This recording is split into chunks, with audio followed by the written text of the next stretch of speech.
ولكن المنافقين لا يعلمون صدق الله مولانا العظيم إن الله وملائكته يصلون على النبي يا أيها الذين آمنوا صلوا عليه وسلموا تسليما الصلاة والسلام عليك يا رسول الله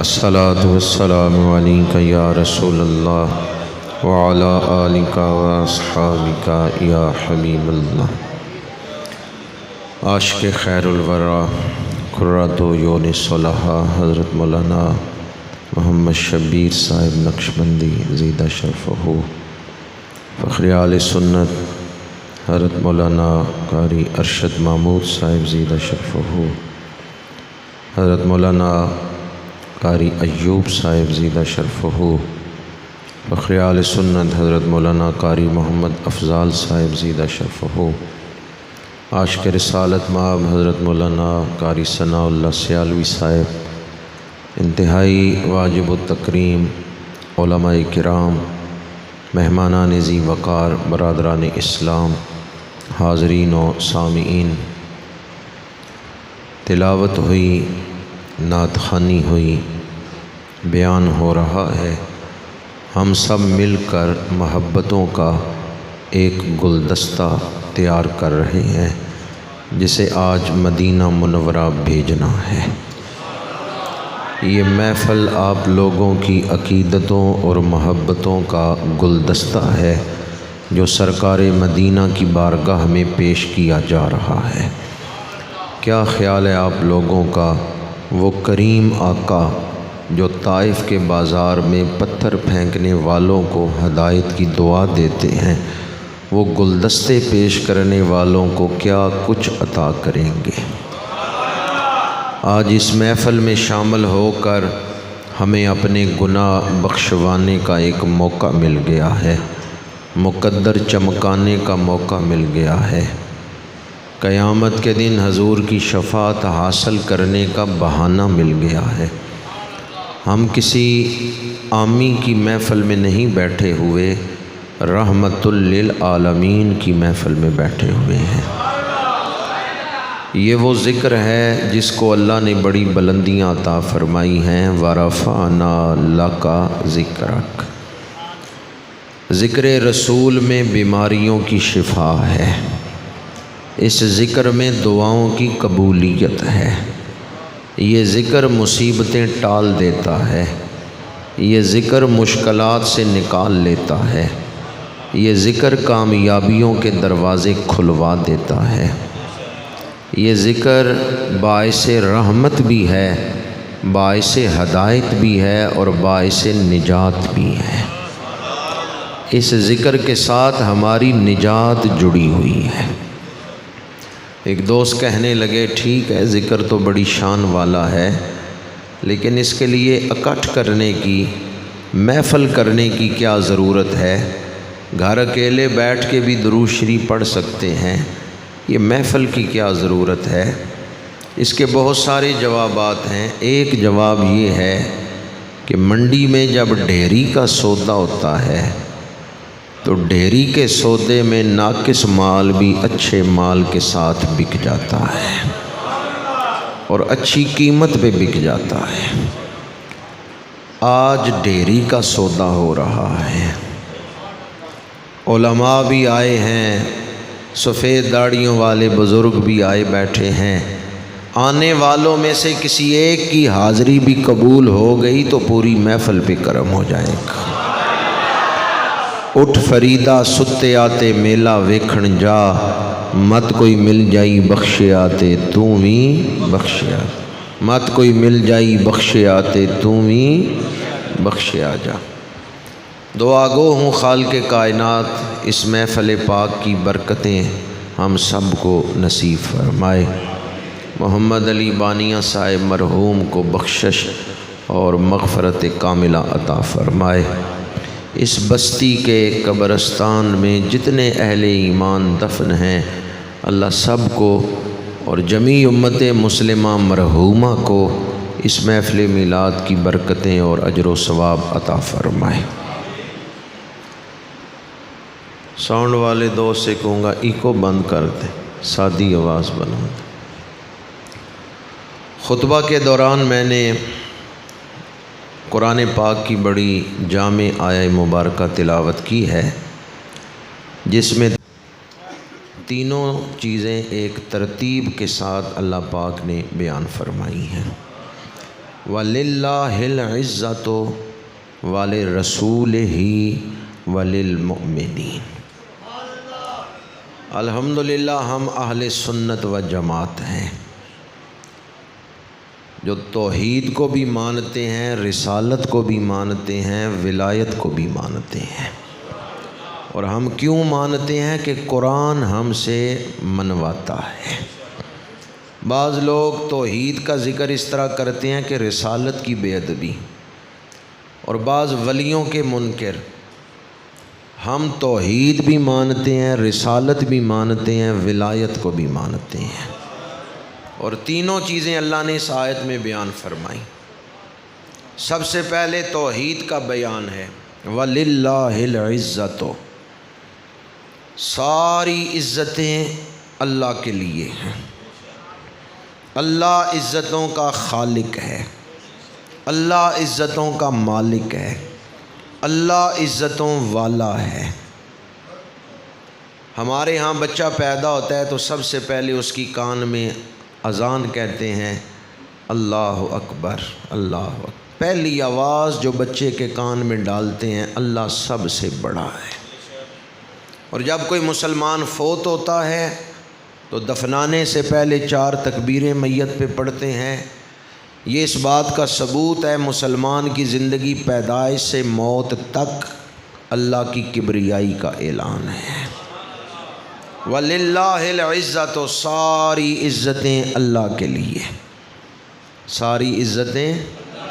جس اللہ نے آپ کو بولنے کے لیے زبان دی ہے اس کا نام محبت سے لیں، ساری عزتیں۔ وہ اللہ کتنی عزتوں والا ہے جس کے سامنے ہمارے آقا بھی سر سجدے میں رکھتے ہیں۔ خاتم النبیین رحمت للعالمین جس رب کے سامنے سجدہ کریں اور پڑھیں سبحان ربی الاعلیٰ، وہ رب کتنی شانوں والا ہے۔ کیا اللہ نے ساری عزتیں اپنے پاس ہی رکھی ہیں یا کسی کو عطا بھی کی ہیں؟ تو اس آیت میں اللہ کریم نے اپنے ذکر کے ساتھ ہی متصلاً اپنے رسول کا مقام عزت بیان فرمایا ہے۔ فرمایا والے رسول ہی، عزتیں اللہ کے رسول کے لیے ہیں۔ اللہ کریم نے جب فضائل تقسیم کیے تو جمادات سے نباتات افضل، نباتات سے حیوانات افضل، حیوانات میں انسان افضل، انسانوں میں مسلمان افضل، مسلمانوں میں اولیاء افضل، اولیاء سے صحابہ و اہل بیت افضل، ان سے انبیاء افضل، انبیاء سے رسول افضل، رسولوں میں اولو العزم پیغمبر افضل، اور جہاں جا کے سارے اولو العزم پیغمبروں کے مقام کی انتہا ہو جاتی ہے، اس سے آگے میرے اور آپ کے آقا کے مقام کی ابتدا ہو رہی ہے۔ خلق سے اولیاء، اولیاء سے رسول، اور رسولوں سے اعلیٰ۔ کس سے اعلیٰ؟ رسولوں سے اعلیٰ۔ رسول مقتدی ہیں، حضور امام ہیں۔ اعلیٰ حضرت نے یہ جو شعر لکھا نا، رسولوں سے اعلیٰ ہمارا نبی، یہ 3 پارے کی پہلی آیت کا ترجمہ ہے۔ تِلْكَ الرُّسُلُ فَضَّلْنَا بَعْضَهُمْ عَلَىٰ بَعْضٍ مِّنْهُمْ مَنْ كَلَّمَ اللَّهُ وَرَفَعَ بَعْضَهُمْ دَرَجَاتٍ۔ مفسرین نے لکھا رفع بعضهم درجات سے حضور مراد ہے۔ اللہ نے رسولوں پر حضور کے درجے بلند فرمائے ہیں۔ کن پر حضور کو بلند کیا ہے؟ علماء پر کہ مشائخ پر؟ کن پر بلند کیا ہے؟ اولاد آدم میں جو سب سے بلند مرتبہ گروہ ہے کائنات میں جو سب سے افضل ترین جماعت ہے وہ ہے رسولوں کی جماعت، وہ ہے انبیاء کی جماعت۔ اللہ نے انبیاء اور رسل پر حضور کو افضل بنایا ہے۔ اعلیٰ حضرت فرماتے ہیں ملک کونین میں انبیاء تاجدار، تاجداروں کا آقا ملک کونین میں انبیاء تاجدار، تاجداروں کا آقا۔ پہلے جو مقتدی ہیں ان کی شان سمجھ لیں، پھر امام کی شان سمجھ آ جائے گی۔ حضرت موسیٰ، حضرت سلیمان، حضرت داؤد، حضرت زکریا، حضرت عیسیٰ، حضرت ابراہیم، پہلے ان کی شانیں سمجھ لیں کیونکہ یہ مقتدی ہیں حضور کے۔ جب ان مقتدیوں کی شان سمجھ آ گئی تو پتہ چل جائے گا مقتدی اتنی شان والے ہیں، امام کتنی شان والا ہوگا۔ حضرت عیسیٰ کی ولادت ہوئی، قوم نے کہا مریم تم بڑی پاک دامن عورت، تمہارا باپ بڑا نیک، گھر کا ماحول شرم و حیا والا، بغیر نکاح کے بچہ کہاں سے لے آئی ہو؟ تو حضرت بی بی مریم نے اشارہ کیا حضرت عیسیٰ کی طرف۔ سورہ مریم پڑھ کے دیکھیں، فَأَشَارَتْ إِلَيْهِ، حضرت عیسیٰ کی طرف اشارہ کیا۔ کیا کیا؟ بول کے نہیں کہا کہ عیسیٰ بتاؤ تم کون ہو، صرف اشارہ کیا۔ قوم نے پوچھا نا یہ کون بچہ ہے، نکاح کے بغیر کیسے لے آئی ہو؟ تو آپ نے اشارہ کیا۔ قربان جاؤں نبی ایک دن کی عمر کے ہیں، ماں کے اشارے سمجھ رہے ہیں کہ ماں نے کیوں اشارہ کیا ہے۔ دوبارہ عرض کر رہا ہوں قرآن پڑھ کے دیکھیں، وہاں اشارے کا ذکر ہے، وہاں آواز کا نہیں کہ حضرت مریم نے بول کے کہا کہ بتاؤ کون ہو، نہیں، اشارہ کیا۔ نبی سمجھ گیا ماں کے دل میں کیا ہے۔ یہاں تو بڑے بڑے اشارے نہیں سمجھتے، نبی ایک دن کی عمر میں اشارہ سمجھ رہا ہے اور سمجھ رہے ہیں ماں کے دل میں کیا ہے، ماں نے کیوں اشارہ کیا ہے۔ تو بتائیں پھر نبی دلوں کی باتیں جانتے ہیں یا نہیں؟ غیب کا علم رکھتے ہیں یا نہیں؟ چلے آگے آیت پڑھ لیں تو پتہ چل جاتا ہے۔ قوم نے کہا یہ بچہ جو مہد میں ہے یہ ہمارے ساتھ کیسے گفتگو کرے گا؟ کیف نکلم من کان فی المہد صبیا۔ قوم حیرت کا اظہار کر رہی ہے، حضرت عیسیٰ نے بولنا شروع کر دیا ہے۔ قال انی عبد اللہ آتانی الکتاب وجعلنی نبیا، فرمایا میں اللہ کا بندہ ہوں، اللہ نے مجھے نبی بنا کے بھیجا ہے، صاحب کتاب نبی ہوں۔ جب حضرت عیسیٰ فرما رہے ہیں اللہ نے مجھے کتاب دی ہے، اس وقت انجیل نازل ہو چکی تھی، کتاب نے آئندہ نازل ہونا ہے، نبی پہلے ہی بتا رہے ہیں میرے اوپر کتاب نازل ہوگی۔ تو نبی پھر آئندہ کے حالات کا علم رکھتے ہیں یا نہیں رکھتے؟ جو حصہ میرا موضوع ہے وہ پڑھ رہا ہوں۔ وَجَعَلَنِي مُبَارَكًا أَيْنَمَا كُنْتُ۔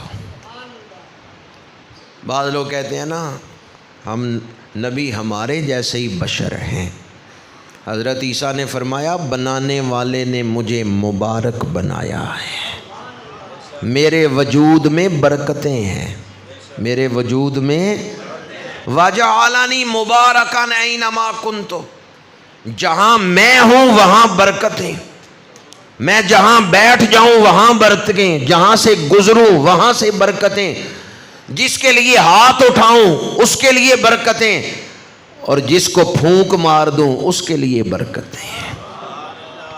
قرآن پاک پڑھ کے دیکھیں حضرت عیسیٰ کی برکتیں، قبر کو ٹھوکر مارتے ہیں، قم بإذن اللہ کہتے ہیں، مردہ زندہ ہو جاتا ہے، پیدائشی اندھے کی آنکھوں پہ ہاتھ لگاتے ہیں، نابینے کو نظر مل جاتی ہے، نہ ہی دم کی ہے نہ ہی دوائی دی ہے، صرف ہاتھ ٹچ کیا ہے، مرض دور کر دیا ہے۔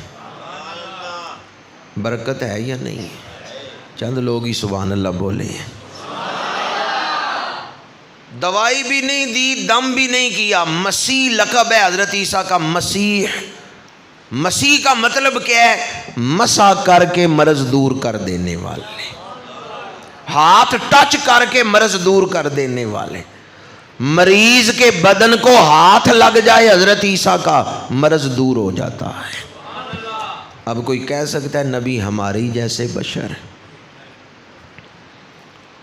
بشریت کو ہم مانتے ہیں، انکار نہیں کرتے، نبی بشر ہیں، ہم بشریت کا انکار نہیں کرتے، پر نبی محض بشر نہیں ہے، سید البشر ہیں، خیر البشر ہیں، خلق سے اولیاء، اولیاء سے رسول، اور رسولوں سے اعلیٰ۔ حضرت عیسیٰ کی 4 برکتیں قرآن میں ذکر ہیں۔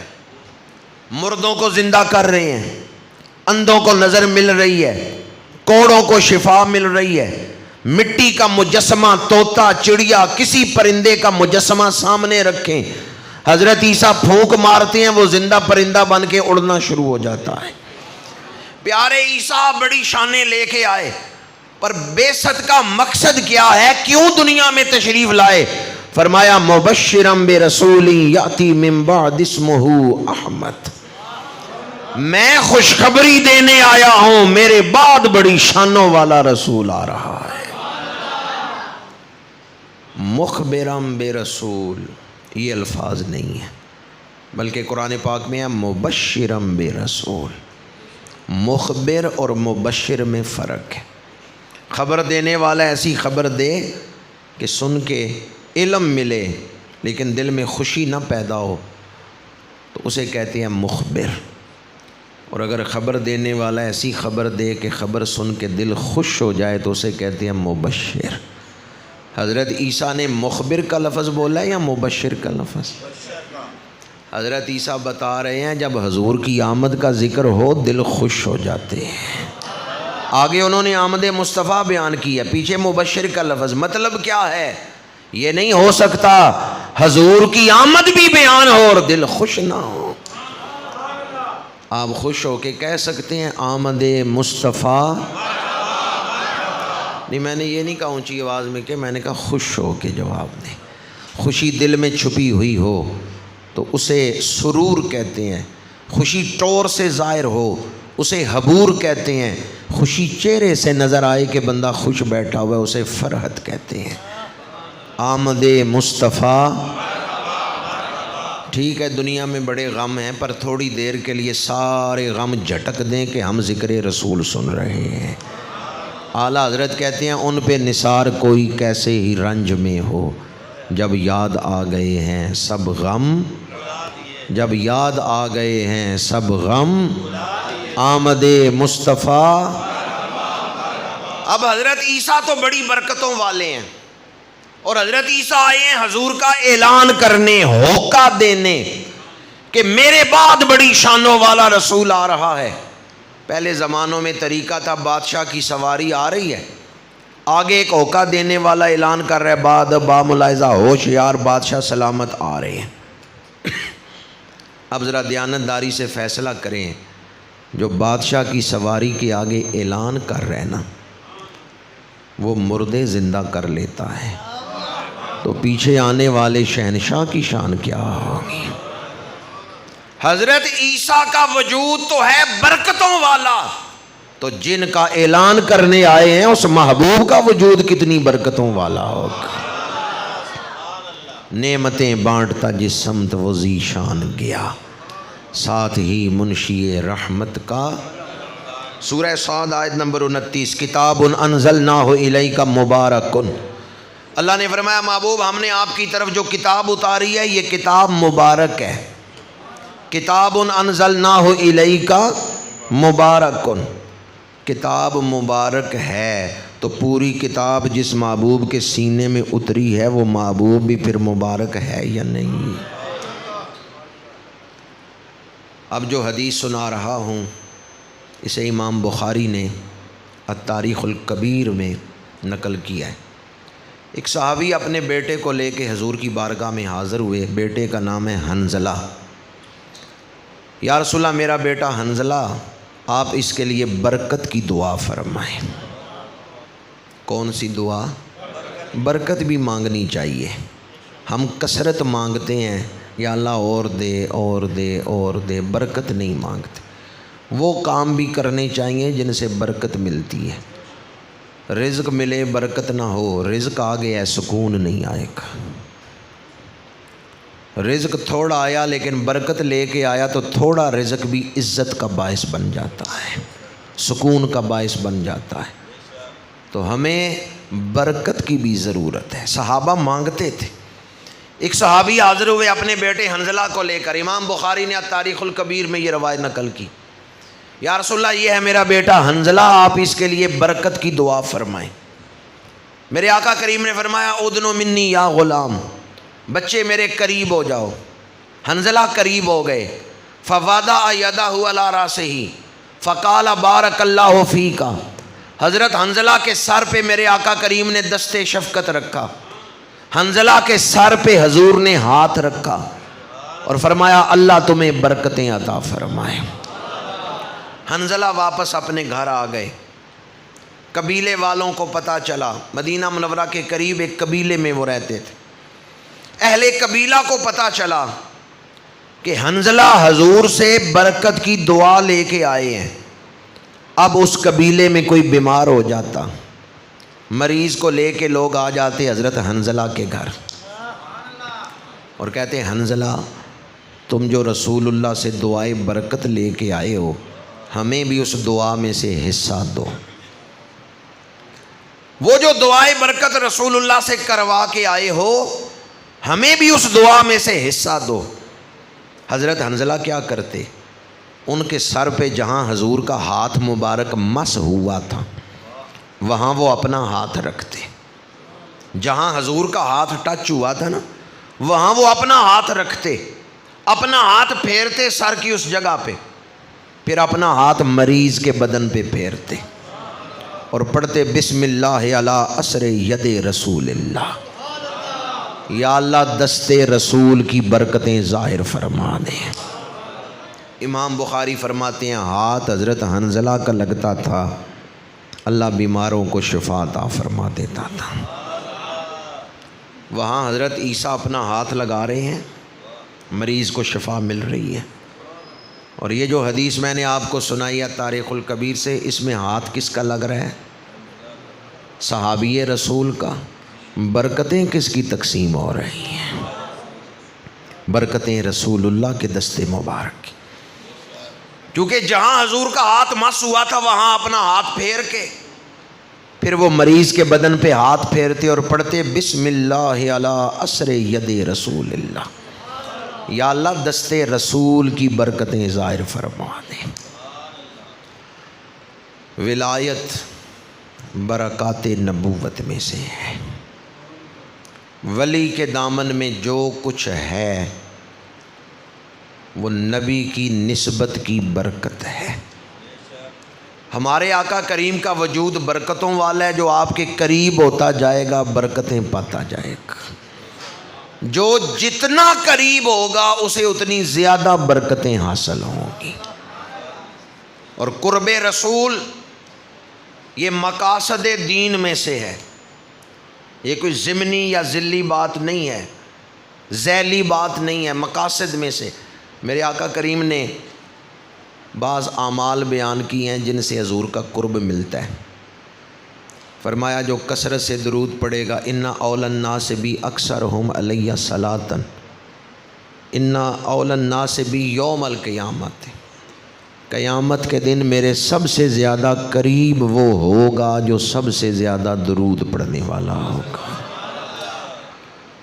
مسند زید میں حدیث پاک ہے، میرے آقا کریم نے فرمایا جس کے اخلاق اچھے ہیں وہ قیامت کے دن میرے قریب ہوگا۔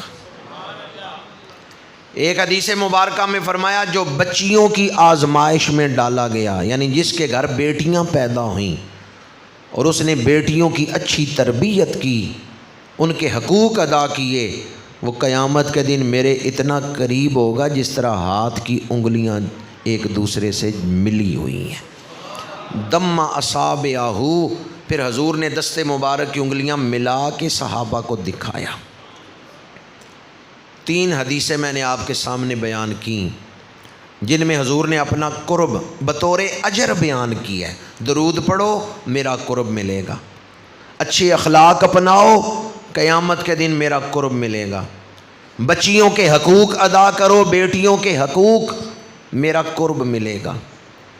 تو میں آپ لوگوں سے پوچھتا ہوں، جب حضور بطور اجر اپنا قرب بیان کر رہے ہیں تو پھر قرب رسول مقاصد دین اور مقاصد شریعت میں سے ہے یا نہیں ہے؟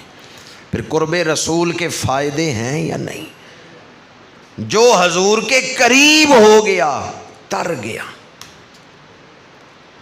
ولی اسے کہتے ہیں جو اتباع رسول کر کے حضور کا قرب حاصل کرتا ہے. قل ان کنتم تحبون اللہ فاتبعونی یحببکم اللہ. اللہ عزت والا، رسول عزت والے، تو جو ان کا بن گیا وہ مومن بھی عزت والے. رسول کا وجود ہے برکتوں والا، ولی ہوا قریب تو ولی کا وجود بھی بن گیا برکتوں والا. حدیث پاک ہے، میرے آقا کریم نے فرمایا جس وجود سے دنیا کو خیر ملتی ہے، بھلائی ملتی ہے، اس وجود کو اللہ تعالیٰ برکتوں والا وجود بنا دیتا ہے. وہ وجود جب دنیا سے چلا جائے، جس مٹی میں دفنایا جائے، وہ مبارک جگہ بن جاتی ہے، کیونکہ وجود کون سا ہے؟ برکتوں والا ہے. میں نے ابھی حضرت حنظلہ والی روایت آپ کو سنائی کہ ان کا ہاتھ مریض کو لگتا تھا تو رسول اللہ کی برکتیں پہنچتی تھیں. میرے آقا کریم کے صحابی ہیں حضرت انس بن مالک، 10 سال حضور کی خدمت میں رہے ہیں اور 20 سال ان کی عمر تھی جب میرے آقا کریم کا وصال ہو گیا. حضرت فاروق اعظم رضی اللہ تعالیٰ عنہ کے دور خلافت میں خادم رسول حضرت انس بن مالک کو مبلغ بنا کے بصرے بھیج دیا گیا. بصرے میں جو آپ کا ڈیرا تھا نا، جہاں آپ نے قیام کیا ہے، اس کا نام رکھا گیا زاویہ. کیا نام رکھا گیا؟ زاویے کا لفظ جب آیا نا ایران میں تو بن گیا خانقاہ، اور وہی لفظ جب ہندوستان میں آیا تو بن گیا آستانہ، درگاہ. یہ خانقاہ، آستانہ، درگاہ، یہ لفظ سب سے پہلے صحابی رسول حضرت انس کے ڈیرے کے لیے بصرے میں بولا گیا ہے، اور وہ لفظ تھا زاویہ. زاویے کا معنی ہوتا ہے ٹرننگ پوائنٹ، موڑ. موڑ کو زاویہ کہتے ہیں. اللہ والوں کے دروازے پہ آ جائیں، یہ زندگی کا رخ موڑ دیتے ہیں. عجب شان تیری یا غوث جلی ہے، گھر آتا ہے چور تو بنتا ولی ہے. اللہ والوں کے آستانے، خانقاہیں، یہ اندر کا ماحول بدل دیتے ہیں. اندر کو تبدیل کر دینا، دل کی کیفیت کو بدل دینا. جو بات میں کر رہا تھا اسی کے دائرے میں، اس سے باہر نہیں گیا. حضرت انس بن مالک کے ڈیرے کا نام تھا زاویہ. آپ کے شاگرد ہیں ثابت بنانی، آپ کے مشہور شاگرد ہیں حافظ ابن سیرین. یہ خوابوں کی تعبیر والی کوئی کتاب اٹھا لیں، اس میں ہوتا ہے ابن سیرین نے یہ تعبیر دی، ابن سیرین نے یہ تعبیر دی. یہ ابن سیرین جو ہے حضرت انس بن مالک کے شاگرد ہیں، یہ تابعی ہیں ابن سیرین. ثابت بنانی حاضر ہوتے حضرت انس کے پاس، مصافحہ کرتے تو ہاتھ چومتے. حضرت انس فرماتے ہیں ثابت میرا ہاتھ کیوں چوم رہے ہو؟ تو انس کہتے ہیں، یہ حضرت ثابت بنانی کہتے ہیں، میں نے رسول اللہ کی زیارت نہیں کی، میں نے رسول اللہ سے مصافحہ نہیں کیا، اور آپ نے حضور سے مصافحہ کیا ہوا ہے. میں آپ کا ہاتھ چوم کے رسول اللہ کے لمس کی برکتیں حاصل کر رہا ہوں.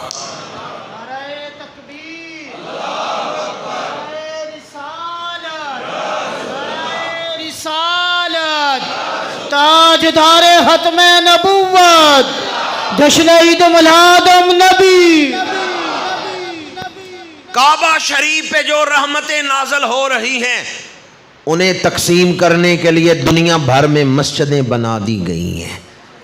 کسی مسجد میں آ جائیں وہ رخ کر دے گی کعبہ شریف کی طرف.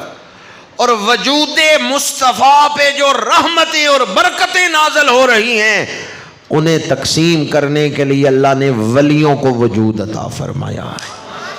یہ خانقاہیں دل کا رخ بارگاہ مصطفیٰ کی طرف موڑ دیتی ہیں. سارا مضمون میں نے ایک جملے میں آپ کے سامنے بیان کر دیا ہے. حضرت ثابت بنانی ہاتھ چومتے تھے اپنے استادوں کا، تو کیوں چومتے تھے؟ کہ یہ ہاتھ حضور کے ہاتھ سے مس ہوا ہے. جب ہم کسی سلسلے میں بیعت ہوتے ہیں نا تو جس شیخ کے ہاتھ میں ہم ہاتھ دیتے ہیں ان کا ایک شجرہ طریقت ہوتا ہے جو رسول اللہ تک پہنچتا ہے. تو ہاتھ ہم اپنے مرشد کے ہاتھوں میں دے رہے ہیں، پر اصل میں ان کا ہاتھ رسول اللہ کے ہاتھ کی نمائندگی کر رہا ہے. ان کا ہاتھ رسول اللہ کے ہاتھ کی نیابت کر رہا ہے. اللہ عزتوں والا، رسول عزتوں والے، وَلِلَّهِ الْعِزَّةُ والے رسول ہی. ساری عزتیں اللہ کے لیے، اللہ کے رسول کے لیے. جب اللہ بھی عزتوں والا ہے، رسول بھی عزتوں والے ہیں، تو جو اللہ اور رسول کا بن گیا وہ مومن بھی. اگر کوئی کہے ولی کوئی شان نہیں رکھتے تو قرآن کہتا ہے وَلَٰكِنَّ الْمُنَافِقِينَ لَا يَعْلَمُونَ. جو ان کی عزت نہیں کرتا وہ منافق ہے. وہ مومن نہیں ہو سکتا جو ولیوں کی بے ادبی اور گستاخی کر رہا، کیونکہ قرآن نے کہا وَلِلْمُؤْمِنِينَ، اہل ایمان عزت والے ہیں. اگر کوئی یہ کہے بھی ولی کوئی شے نہیں، تو میں کہتا ہوں روز نماز میں پڑھتے ہو صراط الذین انعمت علیہم، اس کا ترجمہ یہ ہو سکتا ہے یا اللہ انہاں دے راہ تے چلا جڑے شے ہی کوئی نہیں. جی یہ ترجمہ ہو سکتا ہے؟ ترجمہ کیا ہے؟ یا اللہ ان کے راستے پہ چلا جن پہ تو نے انعام نازل فرمایا. انعم اللہ علیہم من النبیین والصدیقین والشہداء والصالحین. اللہ نے انعام نازل کیا نبیوں پر، صدیقوں پر، شہیدوں پر اور ولیوں پر. 4 گروہوں پہ اللہ نے انعام نازل کیا. صرف نبیوں پہ انعام ہوا ہے یا نبیوں کے بعد بابوں پہ بھی انعام ہوا ہے؟ صرف نبیوں پہ انعام ہوا ہے. نبیوں کے بعد صدیقوں پر، شہیدوں پر، ولیوں پر اللہ نے انعام نازل کی. اب میں تو یہ جرت نہیں کر سکتا کہ کہوں جس پر اللہ نے انعام کیا ہے وہ شے ہی کوئی نہیں. آپ کہہ سکتے ہیں اللہ کا انعام کوئی چیز نہیں. جن پر اللہ نے انعام کیا ہے اللہ نے انہیں بڑی عزتیں عطا فرمائی، کمالات عطا فرمائے، اختیارات عطا فرمائے، سعادتیں عطا فرمائیں. فیصلہ قرآن پہ کر لیں، تخت 1600 میل دور پڑا ہوا ہے. آصف بن برقیہ اپنی توجہ سے تخت اٹھا کے حضرت سلیمان کے سامنے رکھ دیتے. اپنی توجہ سے انہوں نے تخت اٹھا کے حضرت سلیمان کے سامنے رکھ دیا. اور یہ قرآن ہے. قال الذی عندہ علم من الکتاب انا آتیک بہ قبل ان یرتد الیک طرفک. سوشل میڈیا کا دور ہے تو بعض لوگ فیس بک پہ، یوٹیوب پہ کسی ولی کی کرامت، ہمارے علماء خطبہ کرامتیں بیان کرتے ہیں، وہ کسی ولی کی کرامت کو ایک کلپ بنا کے نا تو پیچھے ہنسی لگا دیتے ہیں، مذاق کرتے ہیں کہ دیکھو جی ولی نے دعا کی تو مردہ زندہ ہو گیا، تو پھر ہنسنا شروع کر دیتے ہیں. یہ محفل منعقد کی گئی ہے ایمان کی حفاظت کے لیے، اور بڑی ذمہ داری سے یہ بات کرنے لگا ہوں. جو ولیوں کی کرامت کا منکر ہو وہ قرآن کا منکر ہو جاتا ہے، وہ کافر ہو جاتا ہے. اگر کوئی کہے نا کرامت شے ہی کوئی نہیں، کرامت کوئی چیز نہیں، کرامتیں ظاہر نہیں ہوتی، اگر کوئی یہ کہ بھی کرامت کا تو وجود ہی نہیں ہے، وہ کافر ہو جائے گا. معجزات کی بات نہیں کر رہا کہ نبیوں کے معجزات کا منکر کافر ہوگا، نہیں، ولیوں کی کرامت کا منکر کافر ہوگا. قرآن مجید میں آصف بن برقیہ کی کرامت بیان ہوئی ہے. قرآن پاک میں بی بی مریم کی کرامتیں بیان ہوئی ہیں. بی بی مریم کون ہے؟ نبیہ نہیں ولیہ ہیں. عورت نبی نہیں ہوتی. اور بی بی مریم کی کرامت قرآن میں ہے، بے موسم پھل ان کے پاس آتے تھے. حضرت زکریہ نے پوچھا مریم انا لک ھذا، یہ بے موسم پھل کیسے آ گئے؟ انہوں نے کہا یہ میرے رب کی رحمت ہے، میرا رب ایسا کرنے کی قدرت رکھتا ہے. ہنالک دعا زکریا ربہ، جہاں ولی کی کرامت ظاہر ہوئی تھی، اللہ کے نبی نے دیکھا نا جو چھوٹے درجے والا ہے، ولی ہے، اسے رب نے کرامتیں دی ہیں، مجھے تو رتبے ہی بلند عطا کیے ہیں. حضرت زکریا نے وہاں دعا فرمائی ہے، اللہ نے دعا قبول فرما لی ہے، بڑھاپے میں آپ کو اولاد عطا فرما دی ہے. تو مسئلہ یاد رہے گا، ولیوں کی کرامت کا انکار کرنے والا کون ہے؟ ہاں کوئی غیر منصوص ولی ہو، اس کی کسی کرامت کا آپ انکار کر دیں، فلاں کرامت میں نہیں مانتا، اس کرامت کا ذکر قرآن میں نہیں، حدیث میں نہیں، غیر منصوص ولی کی کرامت، تو پھر بندہ کافر نہیں ہوگا. لیکن اگر مطلقاً کرامت کا ہی انکار کر دے تو وہ کافر ہو جائے گا. کرامت کو ماننا یہ قرآن کو ماننا ہے. اللہ نے تو ولیوں کی گائے کی کرامت بھی بیان کی ہے. ولی کی ذبح شدہ گائے کا گوشت مردے کو لگایا گیا، اللہ نے مردے کو زندہ کر دیا ہے. وَلِلَّهِ الْعِزَّةُ وَلِرَسُولِهِ وَلِلْمُؤْمِنِينَ، ہر مومن عزت والا ہے. اب جتنا ایمان اعلیٰ درجے کا ہوگا اتنی زیادہ عزتیں. الَّذِينَ آمَنُوا وَكَانُوا يَتَّقُونَ، اولیاء کرام اعلیٰ ایمان بھی رکھتے ہیں اور تقوی بھی رکھتے ہیں، اس لیے ہر ولی عزت والا ہے. یا اللہ جو تیرے ولیوں کی عزت بیان کرے اسے دو جہانوں کی عزت عطا فرما. اب دیکھتا ہوں کون کون اللہ کا قرب چاہتا ہے. ہر ولی عزت والا ہے، ہر ولی، ہر ولی، ہر ولی. ویسے انہیں ہمارے بیان کی ضرورت نہیں ہے، انہیں اللہ کا قرب مل گیا ہے، انہیں عزتیں مل گئی ہیں. یہ ہم اپنے لیے بیان کر رہے ہیں. علماء بیٹھے ہیں، ان سے پوچھیں شریعت میں صرف دو گناہ ایسے ہیں جن پر اللہ نے اپنی طرف سے اعلان جنگ کیا ہے، یا سود خور یا ولیوں کا گستاخ. ان دونوں کے لیے اللہ نے اعلان جنگ کی ہے. فَأَذَنُوا بِحَرْبٍ مِّنَ اللَّهِ وَرَسُولِهِ، جو سود نہ چھوڑے، اللہ اور اس کے رسول کی طرف سے اعلان جنگ. یا پھر بخاری شریف سب سے بلند شان والے ہیں. لغوی معنی نہیں لے رہے بلکہ یہ طریقت کی ایک اصطلاح ہے.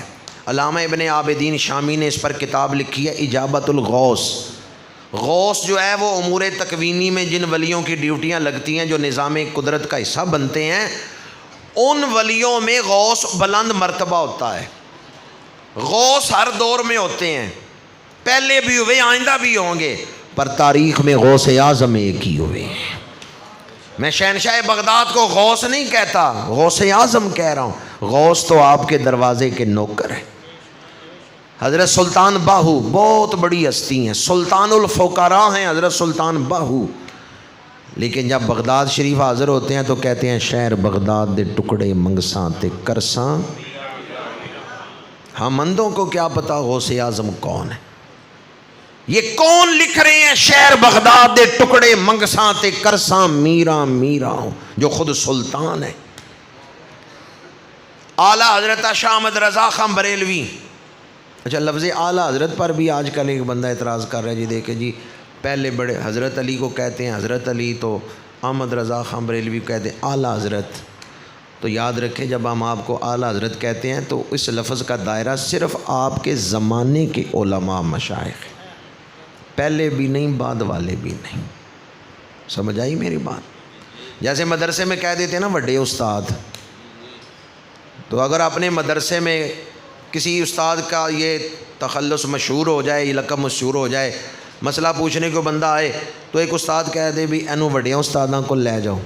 تو وڈے استاد سے کیا مراد ہے؟ بھی آج تک ان سے بڑا کوئی استاد دنیا میں آیا ہی نہیں، یا اگلے پچھلوں کے وہ بڑے استاد ہو گئے؟ نہیں، وہ اس مدرسے میں بڑے استاد ہیں.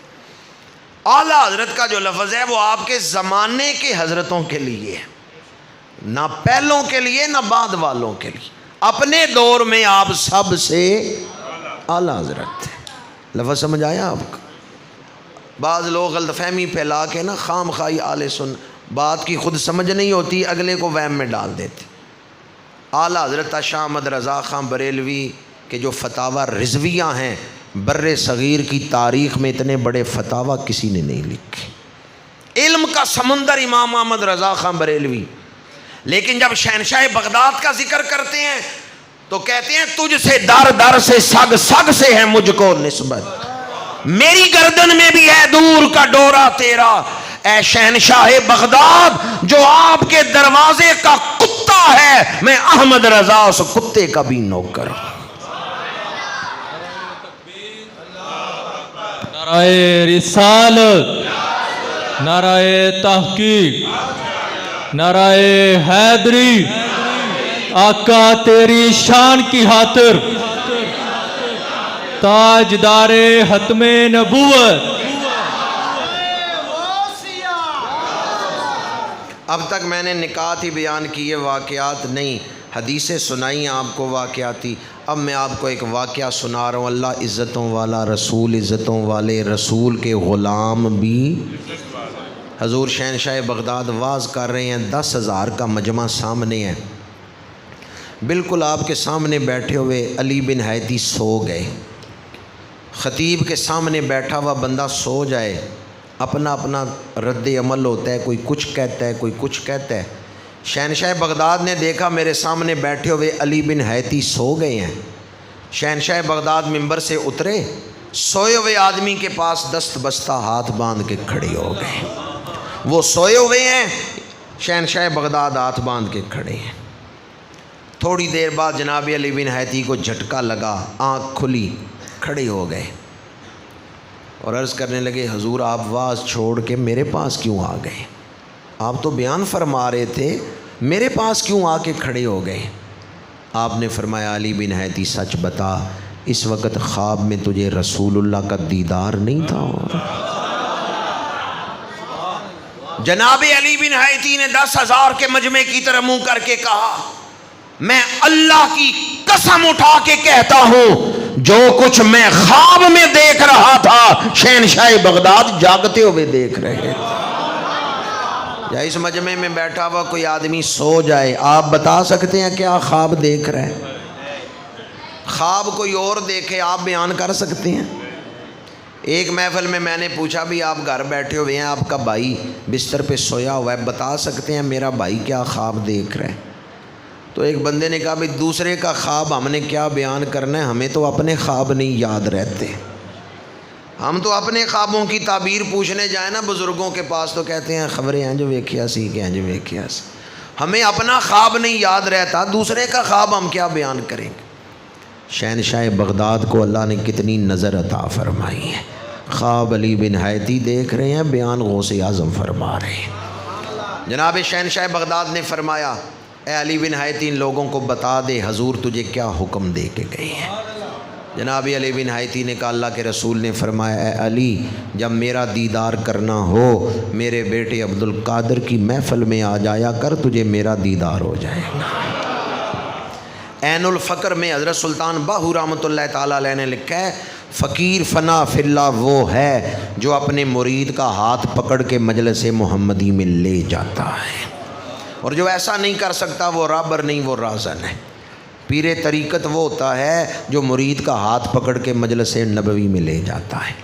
آج کل تو ہم ہر کسی کے لیے لکھ دیتے ہیں پیر طریقت، پر پہلے بزرگ یہ لفظ اس کے لیے بولتے تھے جسے اذن ملا ہوتا تھا، جو معزون من الرسول ہوتا تھا کہ مرید کا ہاتھ پکڑ کے مجلس محمدی میں لے جاتا تھا۔ یہ بات عین الفقر میں حضرت سلطان باہو رحمۃ اللہ تعالیٰ علیہ نے لکھی۔ حضور شہنشاہ بغداد کی محفل میں آنے سے رسول اللہ کی محفل نصیب ہوتی ہے، شہنشاہ بغداد کے قرب سے رسول اللہ کا قرب نصیب ہو رہا ہے۔ یہاں ایک اور نقطہ عرض کر رہا ہوں اور دلیل دے رہا ہوں، واقعہ تو میں نے سنا دیا، دلیل دے رہا ہوں۔ خواب علی بن حیدی دیکھ رہے ہیں، غوث اعظم نے کیسے دیکھ لیا کہ یہ سویا ہوا آدمی کیا خواب دیکھ رہا ہے؟ یہ نظر کیسے مل گئی؟ بخاری شریف کی حدیث جو بھی میں نے آپ کو سنائی، حدیث قدسی، اللہ فرماتا ہے میرا بندہ فرائض ادا کر کے میرا قرب حاصل کرتا ہے، پھر نوافل پڑھتا ہے، میں اسے اپنا محبوب بنا لیتا ہوں۔ جب میں کسی کو اپنا محبوب بنا لیتا ہوں تو پھر اس کو شان کیا ملتی ہے؟ کنت سمعہ الذی یسمع بہ و بصرہ الذی یبصر بہ، آنکھیں ولی کی، دیکھنا خدا کا۔ یہ حدیث کس کتاب میں ہے؟ یہ بخاری شریف میں حدیث۔ کنت سمعہ الذی یسمع بہ و بصرہ الذی یبصر بہ، یہ بخاری شریف کی حدیث۔ اللہ ولی کے اندر نہیں داخل ہوتا، اللہ اس سے پاک ہے، پر اللہ اس ولی کو اپنی طرف سے دیکھنے کی طاقت عطا کر دیتا ہے۔ اسے ہم روحانی طاقت کہتے ہیں، نور عطا کر دیتا ہے۔ ایسی حدیثیں ہی ہیں کتابوں میں، ہی ایسے لوگ بھی امت میں موجود ہیں۔ اگر کوئی غیر مسلم آپ سے سوال کرے بھی بخاری شریف میں حدیث ہے آنکھ ولی کی، دیکھنا خدا کا، تو ایسی حدیثیں ہی تمہاری کتابوں میں ہیں یا ایسے بندے بھی امت میں موجود ہیں؟ تو ہم کہتے ہیں ایسے بندے بھی امت میں موجود ہیں۔ ویسے تو صحابہ کرام تابعین میں سینکڑوں ایسی، ہزاروں ایسی ہستیاں موجود ہیں جن کا ذکر ہو سکتا ہے، پر ربیع الثانی کے حوالے سے عرض کر رہا ہوں، شہنشاہ بغداد نے اعلان کیا، نظرت الی بلاد اللہ جمعا کخردلۃ علی حکم اتصالی، میں دنیا کے تمام شہروں کو ہتھیلی پہ اس طرح دیکھتا ہوں جس طرح رائی کا دانہ ہوتا ہے۔ اگر کوئی پیدائشی اندھا ہو تو وہ یہ کہہ سکتا ہے دنیا میں سارے ہی اندھے ہیں، دنیا میں بڑی بڑی نظر والے۔ اس مہینے کو ایک اور ہستی سے نسبت ہے، حضرت نظام الدین اولیاء محبوب الہی۔ 13 ربیع الثانی یہ عرس ہوتا ہے دلی میں حضرت نظام الدین اولیاء کا۔ بغداد والے ہستی محبوب سبحانی ہیں، دلی والے محبوب الہی ہیں، دونوں کے لیے محبوبیت کا لفظ بولا جاتا ہے۔ حضرت نظام الدین اولیاء محبوب الہی کے دور میں ایک مولوی صاحب دلی میں رہتے ہیں، ان کے گھر کی رجسٹری گم ہو گئی۔ ایک ہی کاغذ پہ رجسٹری ہوتی تھی، ایڈریس ہوتا تھا، سرکاری مہر ہوتی تھی، مالک مکان کا نام ہوتا تھا۔ مولوی صاحب نے بڑی رجسٹری تلاش کی، گھر میں نہیں ملی، پریشان ہو کے آگے حضرت نظام الدین اولیاء کی محفل میں۔ آپ نے فرمایا مولوی صاحب کیوں پریشان ہو؟ انہوں نے کہا جناب رجسٹری گم گئی ہے، مل نہیں رہی، دعا فرمائیں۔ آپ نے فرمایا میں دعا نہیں کروں گا جب تک تم مجھے حلوہ نہیں کھلاؤ گے، پہلے حلوہ کھلاؤ